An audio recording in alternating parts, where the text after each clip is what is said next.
الحمد لله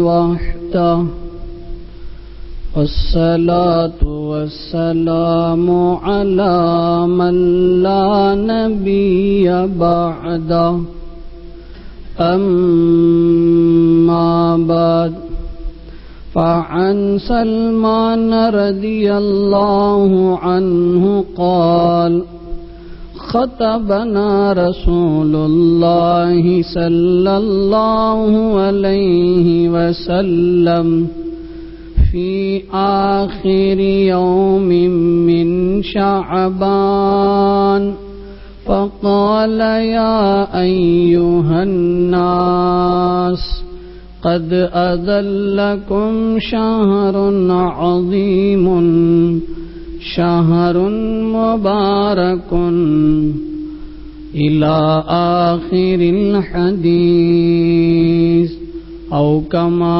قال صلى الله عليه وسلم. قابل قدر معزز سامعین، السلام علیکم ورحمۃ اللہ وبرکاتہ. اس وقت آپ کی خدمت میں ایک مشہور حدیث ہے. سند کے اعتبار سے کلام ہے، لیکن ایک کتاب ہے جس کے مصنف ہیں ابن خزیمہ. تو انہوں نے اپنی اس کتاب میں، جس کو صحیح ابن خزیمہ کہتے ہیں، اس میں اس روایت کو نقل کیا ہے. حضرت سلمان پارسی رضی اللہ عنہ اس حدیث کے راوی ہیں. کہتے ہیں کہ شعبان کے آخری دن میں اللہ کے نبی صلی اللہ علیہ وسلم نے ہمارے سامنے ایک خطبہ دیا. یہ خطبہ کیا تھا؟ پورے رمضان کے مہینے کا نظام العمل تھا کہ رمضان کس طریقے سے گزارا جائے. اس کا گویا کہ پیغمبر علیہ السلام نے ایک نظام، ایک ترتیب پیش فرمائی، اور رمضان کی حقیقت کیا ہے، اس کے اعمال کیا ہیں، اس کو بیان فرمایا. چنانچہ پیغمبر علیہ السلام نے سب سے پہلی بات بتائی، یا ایھا الناس، اے لوگو سن لو، قد اذلکم شہر عظیم شہر مبارک، ابھی تم پر عظمت برکت والا مہینہ سایہ فگن ہونے والا ہے. تمہارے سروں پر عظمت والا مہینہ، برکت والا مہینہ آ رہا ہے. جیسے کہ ہم بڑی شدت کے ساتھ اسی کے انتظار میں ہیں. اللہ عافیت کے ساتھ پوری امت مسلمہ کو آنے والا یہ مقدس عظمت اور برکت والا مہینہ نصیب فرمائے. اس کی عظمت، اس کی برکت میں تفصیل میں اس وقت نہیں جاؤں گا. اس پوری روایت کو انشاءاللہ آپ کی خدمت میں مجھے مختصر وقت میں پیش کرنا ہے، اس لیے تفصیل میں گئے بغیر ہنٹس کے طور پر موٹی موٹی ضروری باتیں آپ کو بتا رہا ہوں. قیامت کے دن پتہ چلے گا کہ اس مہینے کی عظمت کیا ہے، اس مہینے کی برکت کیا ہے. جس کی ہم قدر نہیں کر رہے ہیں وہاں پتہ چلے گا. اللہ ہمیں اس کی قدر دانی کی توفیق عطا فرمائے. دوسری بات اللہ کے نبی نے فرمائی، فیہ لیلۃ خیر من الف شہر، اس مہینے میں ایک رات ہے، اس مہینے میں ایک رات ہے جس کی عبادت 1000 مہینوں سے بڑھ کر ہے، جس کو ہم لیلۃ القدر کہتے ہیں، شب قدر کہتے ہیں. عزیزان گرامی، مجھے اور آپ کو سنجیدگی کے ساتھ اس مسئلے میں غور کرنے کی ضرورت ہے۔ قرآن مجید کی کسی آیت کے اندر، احادیث شریفہ کے اندر، کسی حدیث کے اندر تعیین کے ساتھ متعین کر کے یہ بات بیان نہیں کی گئی ہے کہ فلانی رات ہی شب قدر ہے۔ آج امت کا ایک بڑا طبقہ 27ویں رات کو شب قدر کے طور پر یقین کے ساتھ، قطعی طور پر، پورے یقین کے ساتھ اس رات کو شب قدر کے طور پر مناتے ہیں، جس چیز کا علم اللہ نے پیغمبر کے ذہن سے نکال لیا، جس چیز کا علم اللہ نے نہ قرآن میں بیان فرمایا، نہ اللہ کے نبی نے کسی حدیث کے اندر بیان فرمایا۔ مجھے اور آپ کو کیا اختیار ہے کہ 27 کی رات کو ہم شب قدر کے طور پر فکس کر کے، متعین کر کے، قطعی طور پر اس رات کو شب قدر کی رات مانیں، منائیں، منوائیں، اور جو اس کے خلاف کوئی بات کہے اس کو فسادی کا عنوان دیں، اس کو جو ہے اور طرح طرح کے طعن و تشنیع کا شکار بنائیں؟ یہ کہاں کی انصاف کی بات ہے؟ کیا کوئی دنیا کے اندر ایسا عالم دین ہے جو پورے دعوے کے ساتھ یہ پیش کرے کہ 27 کی رات ہی شب قدر کی رات ہے؟ ایک اندازہ ہے، ایک خیال ہے، لیکن تعجب ہے۔ ابھی ہم اور بھی بات اس سلسلے میں آگے کریں گے، یہ دوسری بات ہے۔ تیسری بات اللہ کے نبی علیہ السلام نے فرمائی، شہر جعل اللہ صیامہ فریضۃ، اللہ نے یہ ایسا مہینہ ہے کہ اللہ نے اس مہینے کے روزوں کو فرض قرار دیا ہے، نفل نہیں، سنت نہیں، فرض ہے، رکھنا پڑے گا، اور نہیں رکھیں گے تو گناہ ہوگا۔ حدیثوں میں آتا ہے کہ اگر کوئی بندہ سال بھر روزہ رکھے، رمضان کے ایک روزے کے بدل نہیں ہو سکتا ہے۔ رمضان کا ایک روزہ اس کے عوض میں، اس کے بدل میں اگر کوئی بندہ پورا سال روزہ رکھے، بدل نہیں ہو سکتا ہے۔ اس لیے یہ کچھ لوگ ہمارے نوجوان بڑے شروع کے 4-5 روزے رکھتے ہیں، پھر 27 کا روزہ، اور بیچ میں منجلا روزہ، 15واں روزہ، منجلا روزہ، یہ کون سا منجلا ہے معلوم نہیں، منجلا روزہ یہ رکھتے ہیں، پھر آخر ایک کھیل تماشے کے طور پر۔ یہ بالکل اسلام اور مسلمانوں کے مناسب نہیں، اسلام کا کوئی حکم مذاق کے طور پر کرنے کا نہیں۔ بہرحال آگے اللہ کے نبی علیہ السلام نے فرمایا، چوتھی بات، وَقِيَامُ لَيْلِهِ تَطَوُّعًا، اللہ نے اس رمضان کے راتوں میں کھڑے ہو کر عبادت کرنے کو ثواب کی چیز بنایا۔ اس جملے کا مطلب پوری دنیا کے علماء سے آپ معلوم کر لیں، اگر اس کے علاوہ کوئی مطلب اگر کوئی بتاتا ہے تو پیش کریں۔ کیا مطلب ہے کہ اللہ نے اس مہینے کی راتوں کو کھڑے ہو کر عبادت کرنے کو ثواب کی چیز بنایا ہے؟ تراویح کی نماز، تراویح کی نماز یہ پوری رات پڑھی جانے والی نماز ہے۔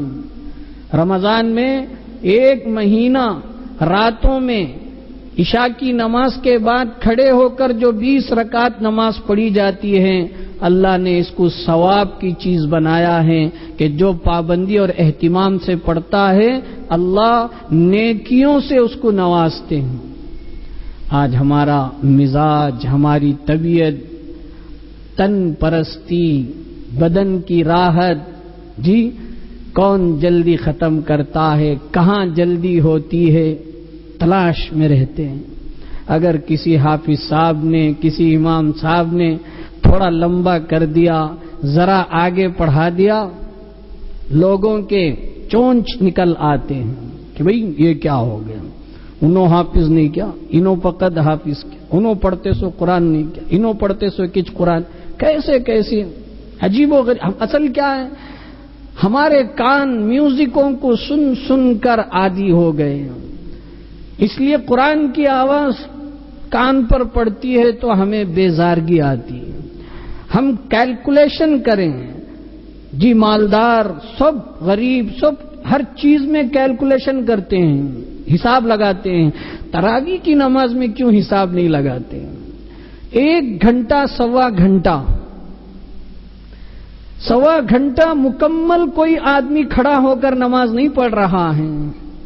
1 رکعت 3 سے 4 منٹ کی ہوتی ہے. 3 منٹ کھڑنے کے لیے ہم تیار نہیں ہیں. کیسے مسلمان؟ ہمارا قرآن سے کیا تعلق ہے؟ اس سلسلے میں آخر میں کچھ باتیں آپ کی خدمت میں عرض کروں. آگے چل رہا ہوں. اللہ کے نبی علیہ السلام نے فرمایا، من تقرب فیہ بخصلۃ من الخیر کان کمن ادی فریضۃ فیما سوا.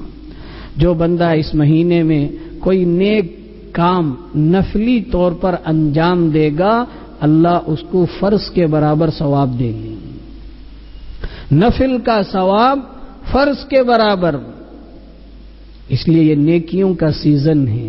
ایک سبحان اللہ کہو گے، ہم کہیں گے، عام دنوں میں 1 نیکی ملے گی، تو اس میں اس کا اجر بڑھ جائے گا. حد کی، زیادتی کی، حد کی کوئی قید نہیں. اللہ کتنا دیں گے؟ آگے اللہ کے نبی نے فرمایا، ومن ادى فریضۃ فیہ. جو بندہ اس رمضان کے مہینے میں فرض عبادت انجام دے گا، نمازیں فرض ہیں، زکوٰۃ ہے، روزہ، جو بھی فرض عبادت اس کو ادا کرے گا، کان کمن ادى 70 فریضۃ فیما سواہ.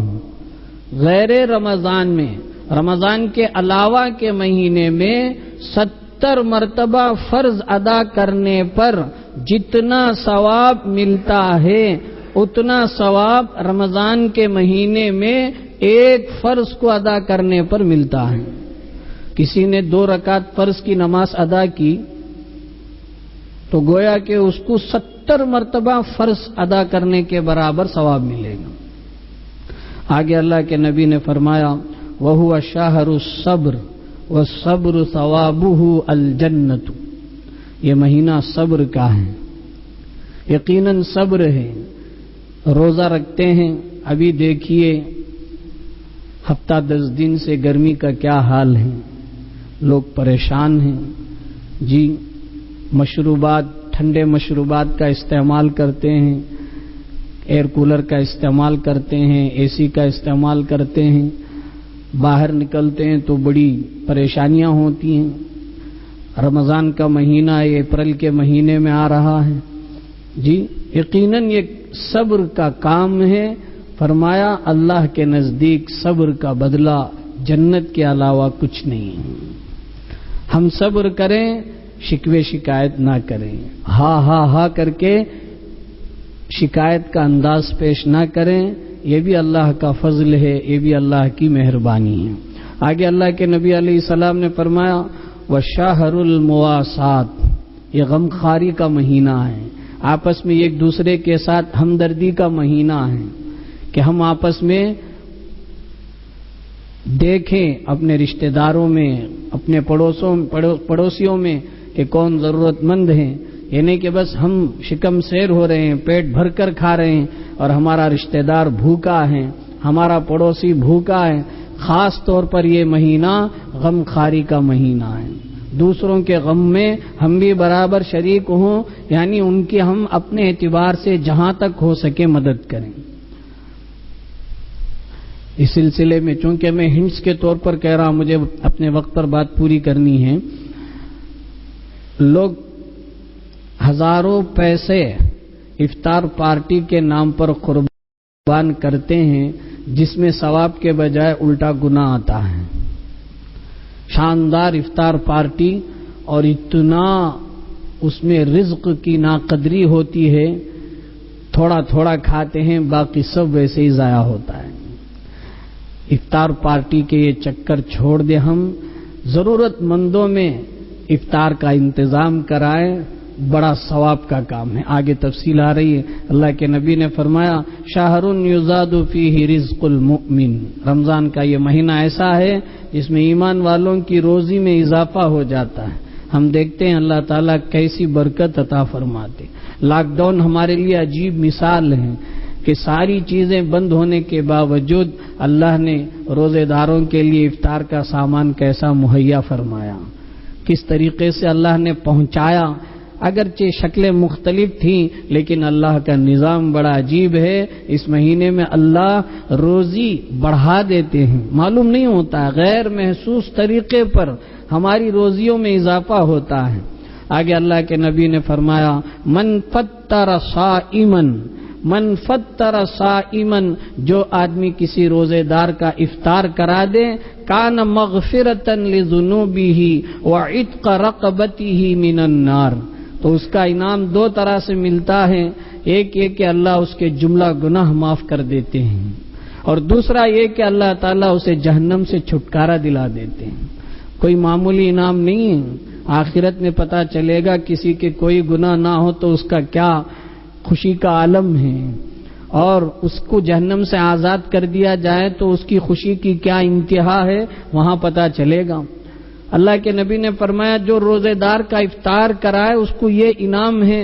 تو صحابہ، وہ زمانہ تنگی کا زمانہ تھا، فقر و فاقے کا زمانہ تھا، صحابہ نے کہا کہ اے اللہ کے رسول، ہم میں سے کوئی اتنی طاقت نہیں رکھتا ہے کہ ہم کسی روزے دار کا مکمل افطار کرا سکیں، ہمارے لیے ہی بڑا مسئلہ ہے، تو ہم دوسروں کے لیے کیسے انتظام کریں، کیسے اس کا ہم ثواب پائیں۔ تو اللہ کے نبی نے صحابہ کے حالات کو دیکھتے ہوئے فرمایا کہ ارے بات یہ نہیں ہے، یعطی اللہ ھذا الثواب من فطر صائما، اللہ کے نبی نے فرمایا کہ اللہ تعالیٰ یہ جو ثواب ہے تمام گناہ کا معاف ہونا اور جہنم سے چھٹکارا پیٹ بھر کر کھلانے پر ہی نہیں ہے، شاندار انداز سے افطار کرانے پر ہی نہیں ہے، بلکہ فرمایا اگر کوئی بندہ علی تمرتن، ایک کھجور کسی روزے دار کو دے افطار کے لیے، ضرورت مند ہے، اسے دے دیا، ایک کھجور دے دیا کہ بھئی اس سے روزہ افطار کر لوں، یا فرمایا کہ ایک گھونٹ پانی دے دیں، ایک گھونٹ تھوڑا سا پانی دے دے افطار کرانے کے لیے، یا ایک گھونٹ دودھ یا لسی، دودھ سے بنی ہوئی کوئی بھی مشروب چیز دے دیں، اتنی کم قلیل مقدار پر بھی اللہ تعالیٰ اتنا بڑا ثواب عطا فرمائیں گے۔ آج افطار پارٹی کے نام سے ہم کیا کیا کرتے ہیں، اپنے رشتہ دار بھوکے پڑے ہیں اس کی فکر نہیں ہے، یہ قابل قبول اور لائق تحسین بات نہیں ہے، تقلید کے لائق بات نہیں ہے، تعریف کے قابل کی بات نہیں ہے۔ پھر اس کے بعد اللہ کے نبی نے آخر میں فرمایا وَهُوَ شَهْرٌ أَوَّلُهُ رَحْمَةٌ وَأَوْسَطُهُ مَغْفِرَةٌ وَآخِرُهُ عِتْقٌ مِّنَ النَّارِ، یہ ایسا مہینہ ہے کہ اس کا پہلا عشرہ اللہ کی رحمت کا ہے، خوب رحمت مانگے، دوسرا عشرہ اللہ کی طرف سے مغفرت کا ہے، بارش کے قطروں سے زیادہ، ریت کے ذرات سے زیادہ اللہ تعالی مغفرت کا اعلان کرتے ہیں، اور تیسرا آخری عشرہ جہنم سے چھٹکارے کا ہے، اپنی ذات کو جہنم کی آگ سے آزادی دلانے کا ہے۔ پھر آگے اللہ کے نبی علیہ السلام نے فرمایا من خفف عن مملوکہ، جو بندہ اس کے ماتحت کام کرنے والے ہیں، ملازم ہیں، مزدور ہیں، کارخانے میں، دکان میں، کہیں بھی اس کے ماتحت کام کرنے والے ہیں، ان کے کام کو ہلکا کر دیں، ذرا کم کر دیں، فرمایا اللہ تعالیٰ اس کے جملہ گناہوں کو معاف فرمائیں، وَأَعْتَقَهُ مِنَ النَّارِ، اور اس کو جہنم سے چھٹکارا دلا دیں گے، یہ اللہ کے نبی علیہ السلام نے فرمایا۔ آخر میں پھر اللہ کے نبی نے فرمایا کہ جو بندہ کسی روزے دار کو سیراب کرائے، پانی پلائے، شکم سیر کرائے، فرمایا اللہ قیامت کے دن میری حوض سے اس کو ایسا پانی پلائیں گے کہ وہ جنت میں جانے تک اس کو پیاس نہیں لگے گی. لا یظمأ، اسے پیاس نہیں لگے گی. پھر اللہ کے نبی علیہ السلام نے آخر میں فرمایا استکثروا فیہ من اربع خصال، 4 کام رمضان کے مہینے میں کثرت سے کرو، زیادہ سے زیادہ کرو. ان 4 کاموں میں 2 کام ایسا ہیں جس سے تم اپنے خدا کو، اللہ کو راضی اور خوش کر سکتے ہو، اور 2 کام ایسا ہے جس کے بغیر تمہارے لیے کوئی راستہ نہیں، کوئی چارہ نہیں. 2 کام جس سے ہم اللہ کو خوش کر سکتے ہیں. فرمایا فشہادۃ اللہ الہ الا اللہ، کلمہ طیبہ کی کثرت سے ورد پڑھتے رہنا. کلمہ طیبہ اٹھتے بیٹھتے لیٹتے چلتے پھرتے کام کرتے ہوئے سوتے، ہر وقت لا الہ الا اللہ محمد الرسول اللہ. یہ پہلا کام، اس سے اللہ خوش ہوتے ہیں. دوسرا کام فرمایا وتعوذون بہ وتستغفرون اللہ. ایک تو کلمہ شہادت کی کثرت، پھر اللہ سے گناہوں کی معافی، استغفار، کثرت سے استغفار کرو.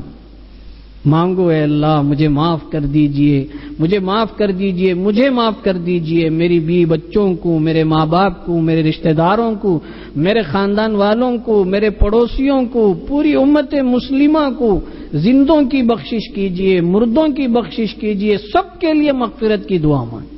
یہ 2 کام ایسے ہیں بندہ جب استغفار کرتا ہے تو اللہ خوش ہو جاتے ہیں.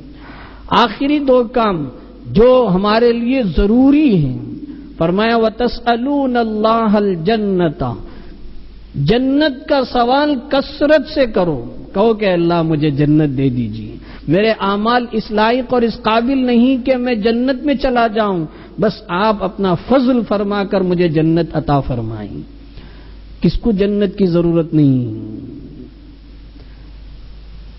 آخر دم تک نافرمانی میں جو زندگی گزارتا ہے وہ بھی یہی چاہتا ہے کہ بھئی اس کو جنت مل جائے. یہ تیسرا کام ہے. چوتھا کام، آخری کام، اللہ کے نبی نے فرمایا جہنم سے خوب پناہ مانگو. کہو کہ اللہ یقیناً میرے اعمال ایسے ہیں جس کی وجہ سے میں جہنم کا مستحق بن جاؤں گا، بس آپ اپنے فضل سے مجھے بچا لیجیے، مجھے جہنم سے چھٹکارا دلا دیجیے. اللہ کے نبی نے فرمایا 4 کام کثرت سے کرو. کلمہ طیبہ کی شہادت، گواہی دینا، کلمہ طیبہ کو کثرت سے پڑھنا، اور استغفار کثرت سے کرنا، جنت کا سوال کثرت سے کرنا، جہنم سے پناہ کثرت سے مانگنا. یہ پوری روایت کا خلاصہ میں نے آپ کی خدمت میں اس مختصر وقت میں پیش کی ہے. میں اس روایت کو تقریباً 1.5 گھنٹے کے قریب پیش کرتا ہوں، لیکن آج ارادہ کر لیا کہ اس روایت سے ہٹ کر کوئی اور بات نہ کریں، بس اسی روایت کو پڑھ کر سنا دیں. اس لیے میں نے اس پوری بات کو سنا دی. جیسے کہ اللہ کے نبی علیہ السلام نے آخری شعبان میں اس خطبے کے ذریعے سے امت کو سمجھایا، میں نے کوشش کی کہ پیغمبر کی تعلیمات آپ کے سامنے پیش کر دی جائیں. اللہ ہم سب کو عمل کی توفیق عطا فرمائیں. اب میں ایک ضروری اور اہم بات کی طرف آپ کو میں توجہ دلانا چاہتا ہوں. جیسے کہ میں نے شروع میں کہا کہ 2 باتیں ہیں، ایک لیلۃ القدر ہے، ایک تراویح کی نماز ہے. لیلۃ القدر کب ہے یقینی طور پر کسی نے آج تک نہیں بتایا. تو ہماری طرف سے جو 27 کو لیلۃ القدر منانے کا جو رواج ہے، میرے دوستو بزرگوں، میں کہہ رہا ہوں میری بات غلط ثابت نہیں ہو سکتی. اس رواج کو بدلنے کی ضرورت ہے. ہم دنیا کی ہر چیز میں ترقی کرتے ہیں اور اپنے دماغ کا استعمال کرتے ہیں. قرآن و حدیث ایک چیز ایسی رہ گئی ہے، اس میں اپنے دماغ کو نہیں استعمال کرتے ہیں، اپنے رواج کا استعمال کرتے ہیں. کہتے ہیں ایک زمانے سے چلا آ رہا ہے، ایک زمانے سے کوئی کام چلا آ رہا ہے، ایک مسلمان کے لیے زیبا نہیں دیتا۔ ہاں اگر وہ ایک زمانے سے چلا آنے والا کام قرآن و حدیث سے میل کھاتا ہے، قرآن و حدیث کے مطابق ہے، تو اس کو تو قیامت تک چلنا ہے۔ اور جو کام صرف رواج کی بنیاد پر چلا ہے، اسے یہ کہہ کر کہ بھئی ایک زمانے سے چلا آ رہا ہے، اس کو ایسے ہی چلنے دو، عقل مندی کی بات نہیں ہے۔ جو علماء ایسی بات کرتے ہیں کہ بھئی اس میں تبدیلی لانی چاہیے، تو کچھ نہ سمجھے لوگ انہی علماء پر تان و تشنیع کرتے ہیں، ان کے بارے میں غلط سلط باتیں کہتے ہیں۔ یہ عقل مندی کی بات نہیں ہے۔ پہلے ہمارے شہر میں سب جگہ علم کم تھا، علماء کم تھے، جانکاریاں کم تھی، تو ایک رواج چل رہا تھا۔ اب کون سی کمی ہے؟ ہر اعتبار سے اللہ نے نوازا ہے، علم ہے، علماء ہیں، مدارس ہیں، خانقاہیں ہیں، دینی مراکز ہیں، سب کچھ ہونے کے باوجود ہم پدرم سلطان بودھ کا رٹ لگاتے رہیں اور ایک ہی انداز کو ہم پکڑے رہیں، یہ تو سمجھداری کی بات نہیں۔ اسی لیے بہت غور و فکر کے بعد اہل سنت والجماعت نے اس مرتبہ میٹنگ کر کے، مشورہ کر کے، آپ نے واٹس ایپ کے ذریعے اور اپنی مسجدوں میں نوٹس بورڈ میں لگے ہوئے اعلان کے ذریعے یہ بات دیکھی اور سنی ہوگی کہ اب امسال 27 میں یا 29 میں ختم القرآن کرنے کا اختیار دیا گیا ہے۔ کیوں؟ اس لیے کہ اس رواج میں تھوڑی تبدیلی ہونی چاہیے۔ اہل سنت والجماعت نے کوئی غلط کام نہیں کیا ہے کہ لوگ کہہ رہے ہیں، کچھ لوگ انگلیوں میں گنے چنے، کچھ لوگ کہہ رہے ہیں ارے یہ دو دو کر کے بستی کو 2 ٹکڑا کر رہے ہیں۔ میں کہتا ہوں جو ایسا کہتا ہے وہ 2 ٹکڑا کر رہا ہے۔ عام لوگوں کے ذہنوں میں یہ 2 ٹکڑے کی بات آتی ہی نہیں، اور یہ فساد کی شکل میں کہتا ہے کہ یہ 2 ٹکڑا کرنے کی بات ہے۔ ارے اہل سنت والجماعت نے کسی غلط کام کے کرنے پر تمہیں مجبور کیا ہے؟ اور میں ایک بات اور کہتا ہوں میرے دوستو بزرگوں، اللہ کے نبی نے چوتھی بار جو فرمائی وَقِيَامَ لَيْلِهِ تَطَوُّعًا، یہ رمضان کا مہینہ، اس میں راتوں میں کھڑے ہو کر عبادت کرنے کا مہینہ ہے، اور 27ویں رات کو ختم القرآن کے نام پر ہم جمع ہوتے ہیں۔ ٹھنڈے دماغ سے سوچ کر بولو،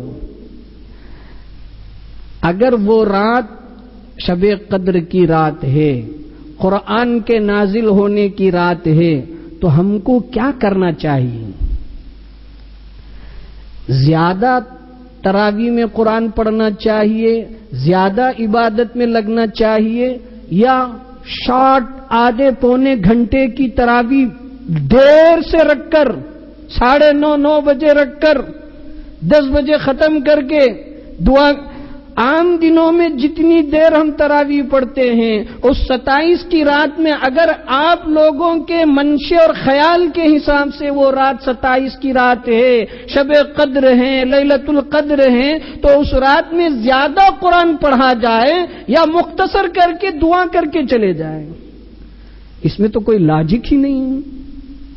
ارے جس دن قرآن کا نزول کی بات کر رہے ہیں، 27 کی بات کر رہے ہیں، کچھ لوگ عدد کو جوڑ کر کہتے ہیں کہ فلاں تاریخ، فلاں سورت، ان سب کو جوڑتے ہیں تو 27 بنتی ہے، تو 27 کی رات قرآن نازل ہوا، فلاں ساری دلائل آپ کی مبارک۔ تو اس رات کیا کرنا چاہیے؟ زیادہ پڑھنا چاہیے یا بالکل مختصر پڑھ دینا چاہیے؟ یہ تو سمجھ میں نہیں آنے والی بات ہے۔ اس لیے اہل سنت والجماعت کی طرف سے جو اعلان ہوا ہے اس پر نکتہ چینی کرنا کم عقلی کی بات ہوگی، ناسمجھی کی بات ہوگی، اور اختیار ہے۔ ہم پورے طور پر مجبور نہیں کیا گیا ہے کہ سارے لوگ ساری مسجد میں 29 ہی کو ختم کریں۔ بلکہ اختیار ہے جس کو جہاں جیسا مناسب ہو وہ ختم کر لیں۔ تو اس لیے میں آپ سبھی حضرات سے اور سارے شہر والوں سے یہ درخواست پیش کر رہا ہوں کہ جس مسجد میں جو نظام بنے، جس کا اعلان ہو، اس کے خلاف پروپیگنڈا نہ کریں۔ یہ آپ کے لیے خیر ہے، بھلائی ہے، اچھائی ہے، آپ اس میں اپنا ٹانگ نہ لڑائیں، آپ انتشار کا ماحول پیدا نہ کریں۔ اگر کہیں 27 کو ختم ہو رہا ہے الحمدللہ، کہیں 29 کو ہو رہا ہے، اسی زبان سے الحمدللہ کہیں، تبھی ہمارے لیے خیر ہے۔ اگر کوئی 29 کے ختم پر کوئی کہے کہ یہ کیا رواج کو بدل دیا، اللہ کے یہاں گریبان پکڑ کر ہم کھڑا کر دیں گے کہ ہم نے صحیح نقشہ پیش کیا تو یہ رواج کو جاری رکھنے کے لیے ہم سے مقابلہ کر رہا تھا۔ اس لیے میرے دوستو بزرگوں، ہمارے اندر رسم و رواج میں تبدیلی لانے کی ضرورت ہے۔